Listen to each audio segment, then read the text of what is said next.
Nurses are a crucial part of the healthcare system, and they're also frequent targets of violence in the workplace, according to their union. The Michigan Nurses Association says 75% of workplace assaults occur in healthcare. One nurse told our Kellen Buddy she's experienced it, and it's time for the state to pass laws to protect them. A lot of us have become desensitized to the issue and feel like it's just become a part of our everyday, and that's wrong. Caring for others is, as cliche as it sounds, it truly is a calling, and we shouldn't have to fear for our well-being when we come into work every day, when we come into work to care for others. Katie Pontifex says she's been working as a nurse for years and that she's experienced her own share of workplace violence. At the hands of a patient, I was severely scratched and my tendon twisted. And put me on work restriction for 3 straight months. Senate Bill 303 and House Bill 5089 would require hospitals around the state to work to prevent attacks like that.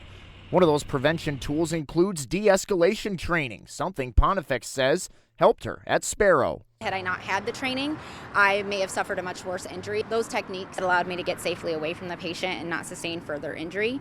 Pontifex tells me she feels safer working at Sparrow now than she used to. She's hoping these bills in the legislation will help other nurses around the state feel the same way. We've seen a huge culture change here. It's just that culture of safety that we really want to promote. She says another big factor in reducing workplace violence at Sparrow is the introduction of what's called a behavior escalation response team. It's huge to see that and to feel it. I personally have had to call that sometimes for patients who are escalating their behavior. Having someone in uniform standing in their doorway telling them they need to calm down is all it takes.